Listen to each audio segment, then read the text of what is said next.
Tamil news today channel பார்வையாளர்களுக்கு வணக்கம். நம்ம சேனலை முதல் முறையாக பார்க்குறீங்கன்னா மறக்காம சப்ஸ்கிரைப் பண்ணிக்கோங்க. பல பயனுள்ள வீடியோக்கள் உங்களுக்காக காத்துட்டு இருக்கு. சரி, வாங்க இன்னைக்கு வீடியோக்குள்ள போகலாம். பொங்கல் பரிசு தொகுப்பு தமிழக அரசு அறிவிச்சிருந்தாங்க.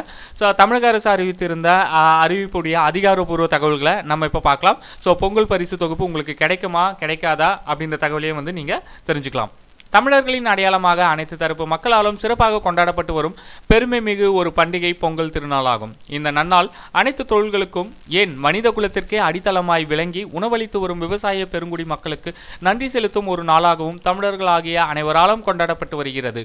இந்த நன்னாளை முன்னிட்டு 1 கிலோ பச்சரிசி, 1 கிலோ சர்க்கரை மற்றும் ஒரு முழு கரும்பு, இதுதான் உங்களுக்கு பொங்கல் பரிசு தொகுப்புல கிடைக்கிற பொருட்கள் ஆகியவை பொங்கல் பரிசு தொகுப்பாக வழங்கப்படும் என்று கடந்த 2/1/2024 அன்று தமிழ்நாடு அரசு அறிவித்தது. மேலும் முன்கூட்டியே திட்டமிட்டு உற்பத்தி செய்த காரணத்தினால் பொங்கல் திருநாளை முன்னிட்டு வழங்கப்பட உள்ள இலவச வேட்டி சேலைகள் அனைத்தும் தயார் செய்யப்பட்டு அனைத்து மாவட்டங்களுக்கும் அனுப்பி வைக்கப்பட்டுள்ளன. பொங்கல் பரிசு தொகுப்புடன் சேர்த்து இவற்றை வழங்குவதற்கு தேவையான அனைத்து ஏற்பாடுகளும் செய்யப்பட்டுள்ளது. இந்த நிலையில் பொங்கல் திருநாளை சிறப்பாக மக்கள் கொண்டாடிட ஒன்றிய மாநில அரசு ஊழியர்கள், வருமான வரி செலுத்துவோர், பொதுத்துறை நிறுவனங்களில் பணிபுரிவோர், சர்க்கரை அட்டைதாரர்கள், பொருளில்லா அட்டைதாரர்கள் இவர்களுக்கு பொங்கல் பரிசு ரொக்கம் ரூபாய் 1000 கிடைக்காது.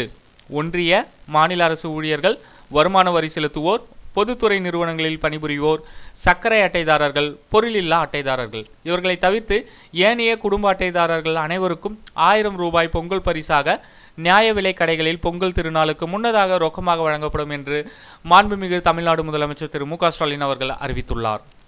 மேலும் பொங்கல் திருநாளை முன்னிட்டு ஒவ்வொரு மாதமும் 15ஆம் தேதி வழங்கப்பட்டு வரும் கலைஞர் மகளிர் உரிமை தொகையினை இந்த மாதம் பொங்கல் திருநாளுக்கு முன்னதாக, அதாவது வரும் 10ஆம் தேதியன்றே மகளிர் உரிமை தொகை பெற்று வரும் 1,15,00,000 மகளிரின் வங்கி கணக்குகளுக்கு அனுப்பி வைக்கப்படும் என்றும் மாண்புமிகு முதலமைச்சர் அவர்கள் அறிவித்துள்ளார். இந்த அப்டேட்டை முடிஞ்ச அளவுக்கு உங்களுடைய நண்பர்களுக்கு தெரியப்படுத்துங்க.